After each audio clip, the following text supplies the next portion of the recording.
जय हिंद। देखिए, अमेरिका में जैसे जो बाइडेन की सरकार आई है तो पूरे वर्ल्ड में जो जियो पॉलिटिक्स है एकदम से चेंज होता हुआ दिखाई दे रहा है। और इसका जो सबसे ज्यादा असर पड़ेगा वो मिडिल ईस्ट में पड़ेगा। देखिए, एक वक्त था जब बेल्जियम को हम लोग यूरोप का अखाड़ा कहते थे। अभी पूरी दुनिया में ना दुनिया का अखाड़ा बन चुका है आपका मिडिल ईस्ट।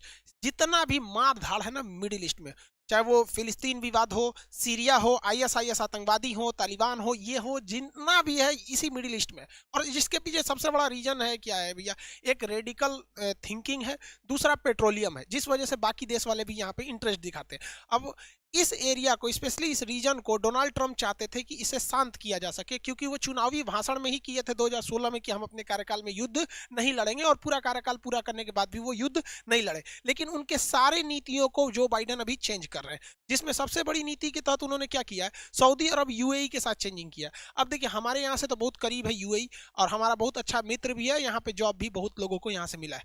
यूएई से ये डोनाल्ड ट्रंप एक बार मतलब समझौता कराए थे कि अगर तुम इसराइल को मान्यता दे दोगे। देखिए, मिडिल ईस्ट वाले मानते ही नहीं है कि इसराइल एक देश भी है। तो इन्होंने कहा था कि अगर तुम इसे मान्यता दे दोगे तो हम तुमको बदले में बहुत ही लेटेस्ट हथियार देंगे, जिसमें मुख्य रूप से F-35 शामिल है। F-35 दुनिया का अब तक का सबसे एडवांस एयरक्राफ्ट है। हालांकि अभी भी वो ट्रायल रन में ही चल रहा है, लेकिन वो वर्टिकल टेक ऑफ कर सकता है और ये लैंडिंग कर सकता है, मतलब हेलीकॉप्टर की तरह उड़ के नीचे भी बैठ सकता है, इतना एडवांस है। तो इन्होंने भाई साहब समझौता कर लिया। अब जो बाइडन आए हैं तो कैंसिल कर दिए, कहे कि हम नहीं करेंगे समझौते, हम नहीं देंगे आपको हथियार। अब इससे यूएई में ना एक बहुत बुरा समीकरण आ गया कि भाई साहब, यूएई का जो सबसे बड़ा दुश्मन था इजराइल, इन्होंने तो उसे मान्यता दे दिया ये सोच के कि हमें हथियार मिलेंगे, डोनाल्ड ट्रंप चलेंगे ये हथियार देंगे नहीं। फिलहाल इन्होंने इस पर स्टे यानी रोक लगाया है, लेकिन इन्होंने स्पष्ट संकेत दे दिया है कि आगे जाके ये डील को कैंसिल कर देंगे। जो बाइडन जो है ये ईरान को फेवर करते हैं, और ये फेवर नहीं करते हैं सऊदी अरब को। तो सऊदी अरब को ये उतना फेवर नहीं करते, ईरान को फेवर करते हैं। देखिए, हम लोग को कोई खास इफेक्ट नहीं पड़ेगा, हम लोग से तो दोनों से अच्छी दोस्ती है। हम लोग तो चाहेंगे कि भैया ऐसी सरकार बने जो दोनों को लेके चले, क्योंकि हमको ईरान से पेट्रोल मिल रहा है, सऊदी अरब से नौकरी मिल रही है। अब ये लोग सऊदी अरब को भी नहीं छोड़े।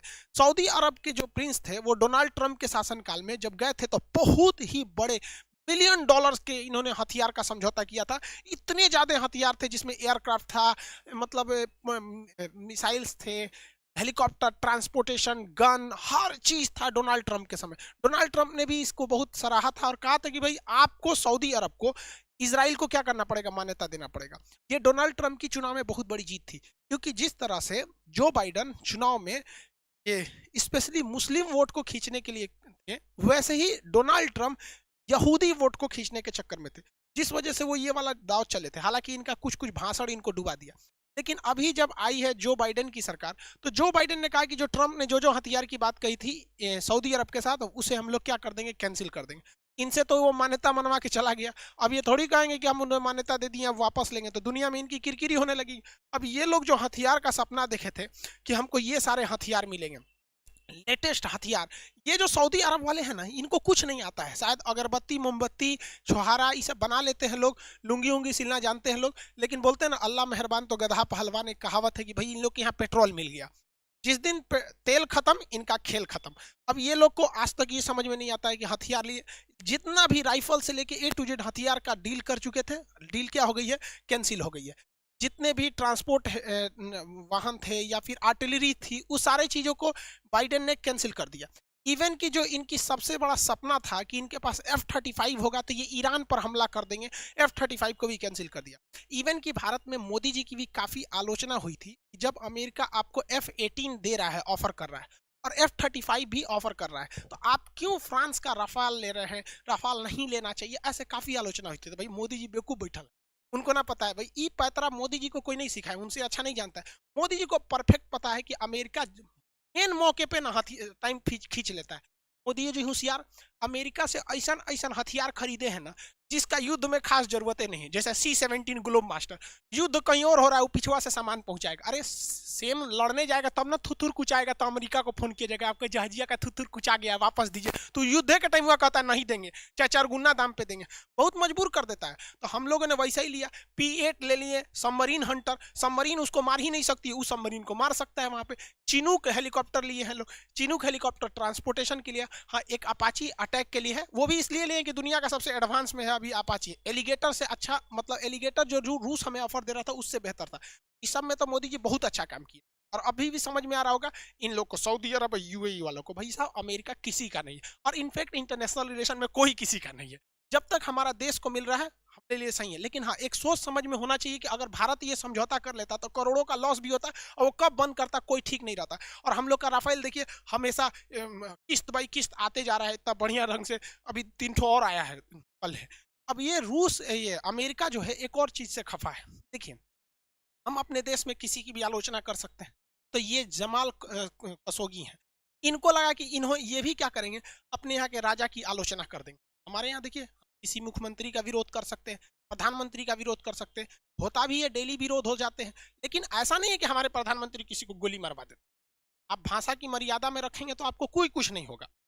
लेकिन ये भाई साहब को लगा कि हम भारत में रहते हैं। अरे भाई साहब, तू सऊदी अरब में रहता है, वहां के प्रिंस का ये क्या कर दिए थे, विरोध कर दिए थे कि भाई प्रिंस जो है ये अच्छा से काम नहीं कर रहे हैं।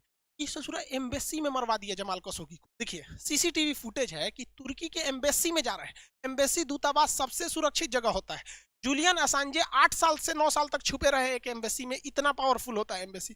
उसमें देखिए जमाल खशोगी जा रहे हैं, लेकिन आते हुए किसी ने नहीं देखा। इनकी बीवी कहते रह गई, ट्रंप ने इस चीज को दबा दिया। इनको ने डील भी हो गई, भैया हम हथियार खरीदेंगे, लेकिन जो बाइडेन कह रहे हैं कि अभी हम ये भी केस को खुलवाएंगे। यानी सऊदी अरब के लिए थोड़ा सा दिन खराब चल रहा है, ईरान के लिए अच्छा चल रहा है। तो भैया ईरान के लिए अच्छा चल रहा है तो हम लोग के लिए सही है। सऊदी अरब की एक और मनबड़ई क्या थी, यमन। देखिए क्या यमन था, यमन में हमारे हजारों लोगों को रोजगार मिला। केरल से बहुत सारी हजारों की संख्या में नर्स यमन में थी, लेकिन यमन में हैती विद्रोह हो गया। ये हैती विद्रोह ईरान समर्थित था, यानी हैती विद्रोहों को समर्थन किसको था, ईरान को। अब ईरान की दुश्मनी किससे थी, सऊदी अरब से। सऊदी अरब की एयरफोर्स ने, सऊदी अरब के राजा ने आदेश दिया जब हमला करो। अभी भाई साहब जैसा राजा वैसा एयरफोर्स, गधा एयरफोर्स ने भी नहीं सोचा कि हमला करना कहाँ है, बस राजा साहब का आदेश है हमला करो। कहाँ करना है, यमन देश में करना है। अरे भैया वो देश में कहाँ करना है ये नहीं पूछा सब, और सीधे लगा सब हमला करने। यार ऐसा ऐसा जगह मार दिया सब, हॉस्पिटल तोड़ दिया सब, रेसिडेंशियल एरिया पे बम्बार्डमेंट कर दिया। इसे नहीं होता है यार, इंसानियत सीखो लोग। यहाँ नहीं भी समझ में आता है ना, तो पिछले साल देखो लोग भी सर्जिकल स्ट्राइक किए, बालाकोट में एयर स्ट्राइक किए। किसी आम इंसान को हम लोग की कोशिश रहती है कि खरोच तक नहीं आए, और बाकी आतंकवादियों लोग के लिए तो भैया गईबे किया था। लेकिन हम लोग में तो इतना था, अब हम लोग हमला करते तो हम लोग भी तो चाहते तो किसी रेसिडेंशियल एरिया में मार देते, किसी घर में मार देते, बच्चों तक को नहीं छोड़ा, ससुरा स्कूल पे मार दिया। इस वजह से ह्यूमन राइट की बहुत ज्यादा यहाँ पर वायलेशन हुआ। अमेरिका कह रहा है कि भैया हम इसका भी हिसाब लेंगे। यानी अभी ओवरऑल देख रहे हैं ना, तो ईरान के लिए दिन थोड़ा ठीक ठाक चल रहा है, हम लोग के लिए तो अच्छा ही भाई। वहाँ से पेट्रोलियम वगैरह मिल रहा है हम लोग को ईरान से। रीजन समझिए, हसन रूहानी जो है ये अभी यूरेनियम कार्यक्रम को भी चालू कर देंगे, क्योंकि जब जो बाइडेन उपराष्ट्रपति थे तो इनसे पहले ही समझौता कर लिए थे, बाद में हार गए ओबामा प्रशासन के समय, हो गया। तो नरेंद्र मोदी का देखिए, इनसे भी ठीक है, अभी तो नए नए आए हैं। मोदी जी का इनसे बहुत बेहतरीन समझौता है। मोदी जी गए थे तो वहाँ गुरुद्वारा भी खुलवाए थे, तो ये भी आए हैं हमारे साथ, इनका काफी अच्छा समझौता। लेकिन अब हमें क्या करना चाहिए, भारत सरकार को यही मौका है।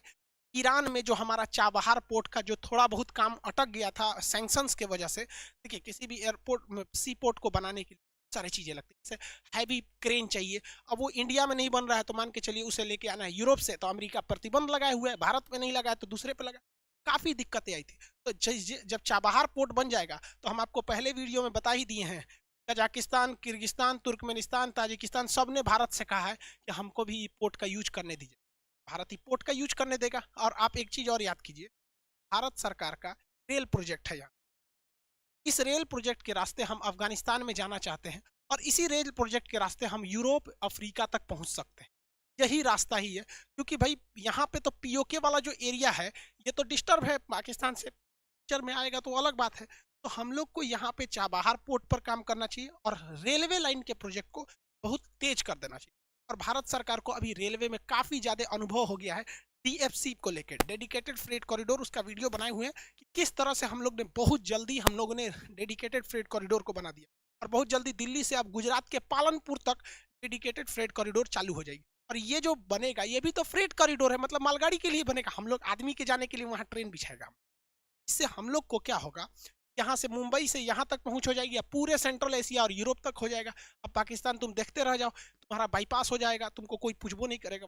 लेकिन सबसे जरूरी जो चीज है, जो ट्रंप के शासनकाल में रुक गया था, वो पेट्रोलियम का पाइपलाइन के लिए। देखिए, हम लोगों ने तुर्कमेनिस्तान से अफगानिस्तान होते हुए, तुर्कमेनिस्तान से अफगानिस्तान, पाकिस्तान और इंडिया, ये पाइपलाइन लाए हैं। तुर्कमेनिस्तान से गया है, अफगानिस्तान से, पाकिस्तान से और इंडिया से। शॉर्टकट देखेंगे तो इसी को कहते हैं TAPI, तापी गैस पाइपलाइन। तो अब हमें गैस खरीदने के लिए बार बार तो जाना नहीं पड़ेगा, पाइपलाइन बिछा देंगे।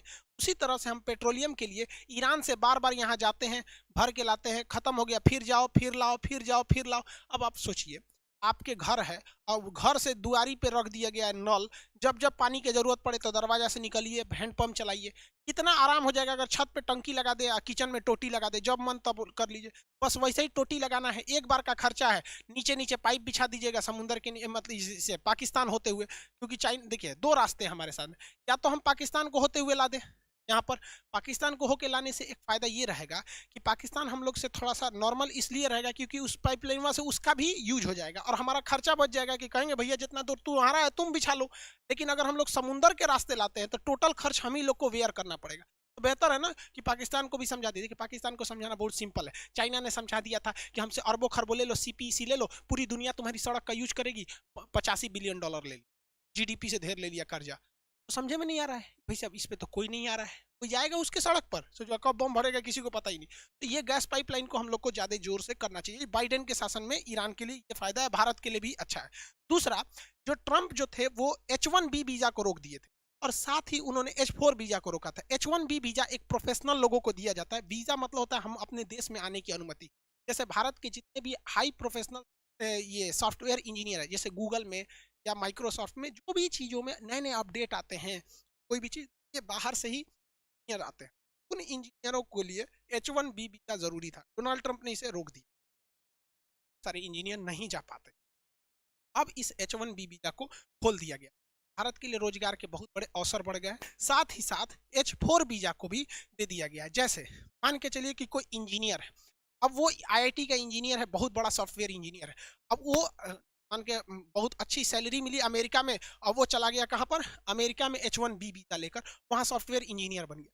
भाई सॉफ्टवेयर इंजीनियर है तो उसने भी शादी की होगी तो लगभग बराबरी में की होगी। अब उसकी पत्नी भी चाहती है कि हम भी उसके साथ रहें, हम भी उसके साथ काम कर सके, तो उसको चाहिए भैया H4 वीजा। तो भाई जब H1 बंद था तो H4 भी तो रहेगा। पति ये बंद है जाने से तो पत्नी क्या करने जाएगी। ये दोनों वीजा को चालू कर दिया गया। अब दोनों मियाँ बीवी जाएगा सब कहाँ, अमेरिका में, खूब अच्छा कमाएगा सब, भारत में भेजेगा सर। कितना खाएगा सर तुम लोग, खाओ भारत में भेजो, एक नंबर भारत में पैसा। इसी वजह से तो हमारी इकोनॉमी बड़ी जल्दी ठीक हो जाती है। देखते हैं माइनस में गई थी, फिर टन आ गई हमारी इकोनॉमी। हमारी इकोनॉमी हाथी है, धीरे चलती है लेकिन एकदम बैलेंस चलती है, मस्त अपने से। वहीं चीन को देखिएगा तो चीन की दीवानगी सर चढ़ के नाच रही थी, किसके ऊपर, श्रीलंका को। उसको लग रहा था कि हमको नए अब्बू मिल गए, सब माथा ठंडा गया। उसने हम्बन टोटा बंदरगाह को बनाने के लिए कर्जा लिया था चीन से। चीनवा ने इतना कर्जा दिया कि अब उसके बस का नहीं था कि चुका सके। तो चीन का एक काम कीजिए, 99 साल के लिए बंदरगाह हमको दे, 99 साल के लिए बंदरगाह ले लिया। अब भारत के लिए सरदर्द ये हो गया कि उसकी पनडुब्बी आके यहाँ पर रुक जाती है, डॉक कर जाती है, पेट्रोल भर लेती है, डीजल भर लेती है। भारत ने इसका विरोध किया तो श्रीलंका ने कहा ठीक है हम नहीं करने देंगे, ठीक है जाइए। लेकिन फिर भी देखिए, अगर 99 साल का लीज है वहां रोकिए देगा। तो भारत सरकार ने क्या किया, जापान के सहयोग से इसी हम्बन टोटा के बगल में कोलंबो बंदरगाह को डेवलप कर रहा है। अब कोलंबो बंदरगाह यहाँ डेवलप कर रहा है।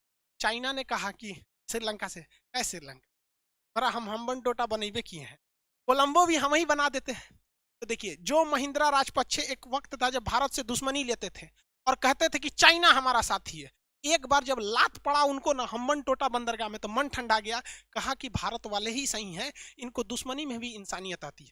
और जब मोदी जी को लग गया कि नहीं यहाँ श्रीलंका वाला पिटाया है, सब मन ठंडा है, तुरंत चुपचाप जयशंकर को भेज दिया। हमारे जो जयशंकर प्रसाद है विदेश मंत्री, गए चुपचाप साइन करके चले आए यहाँ पर। अब जो कोलंबो बंदरगाह है वहां पे कौन बना रहा है, भारत। अब जरा देखिए, यहाँ पर अगर उनकी पनडुब्बी रहेगी तो हम लोग की पनडुब्बी यहाँ रहेगी। आप कहेंगे कि दोनों की पनडुब्बी है, पावरफुल कौन रहेगा। तो एक बात बताइए भाई, इनकर कुछ घटल तहेजा से आएगा, हम लोग सचुरा लुंगी पहन के चल देगा लोग। यहाँ पे साउथ में लुंगी बहुत चलता है यहाँ पर, तो यहाँ पर उसको बहुत बड़ा घाटा लगने वाला। और बाकी दुनिया को भी श्रीलंका से सीखना चाहिए कि चीन जो कर्जा दे रहा है एक दिन बर्बाद करेगा। सबसे अच्छा एग्जाम्पल आपका श्रीलंका और पाकिस्तान। और हम भारत वाले भैया वसुधैव कुटुंबकम, दुश्मनी में भी इंसानियत रखते हैं। खैर मोदी जी को भी सोचना चाहिए, जो मिडिल ईस्ट में हो रहा है इसका भरपूर फायदा उठाए।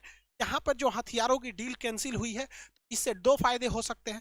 भारत अपने हथियारों को इनको एक्सपोर्ट कर सकता है, लो भैया यहाँ लो, दोनों को बैलेंस करके देना चाहिए यहाँ पे भी हथियार, या फिर वहां से भी हथियार को हम लोग टेक्नोलॉजी शेयरिंग के थ्रू ला सकते हैं। आई होप आप इसे समझे होंगे। मिलेंगे नेक्स्ट क्लास में। जय हिंद।